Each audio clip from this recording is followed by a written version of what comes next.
Bo ali ne bo, bolj kot rezultatska negotovost se je v zadnjih urah pričakovanja derbija prerinila v ospredje vremenska napoved močnega sneženja v sobotnem večeru in prinesla nekaj dvomov o otvoritvi sezone. Ob prihodu na stadion je res sneg pobelil igralno površino. Že med ogrevanjem so razmere postajale vse prej kot prijetne za igro, toda odpovedi ni bilo.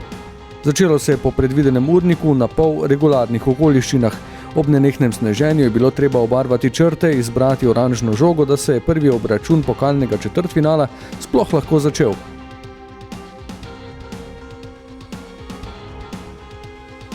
Toda že po 11 minutah so morali igralci 3 minute obstati na igrišču, da so medtem delavci stadiona z lopatami očistili črte.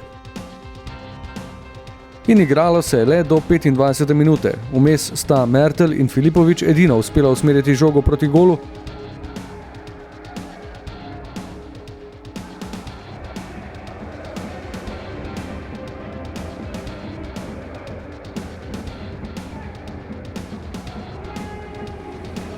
Nato pa je sodnik poklical k sebi oba kapetana, zbral vse igralce in označil, da je tekma prekinjena.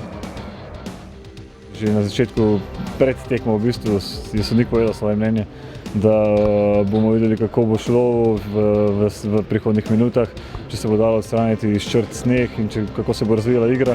Tako da enostavno edina normalna rešitev v dobro nogometa, da lahko odigramo novo preizkušnjo in spoštujemo to odločitev. Največja težava je enostavno sneg na igrišču. Ne moreš normalno odigravati. To je čisto drugačen nogomet.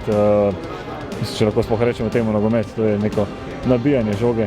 Ampak tako, da si želimo boljših pogojev. Ni imelo smisla nadaljevati, šlo se je pozdraviti najzvestejše navijače, ki so tudi v tem vremenu prišli spodbujati ekipo v Ljubljano. Med skokom pod vročo prho v slačilnici pa je vodstvo tekmovanja že določilo nov termin. Tekma bo ponovljena v sredo, 27. februarja ob 18:30 v terminu prej napovedanega povratnega obračuna. Pridemo nazaj in še enkrat v Ljubljano z isto miselnostjo. Ja, upam, da se bo to vreme umirilo, da bomo končno lahko začeli trenirati in normalno igrati na vse. V Ljudskem vrtu se bo tako igralo v poznejšem terminu v marcu.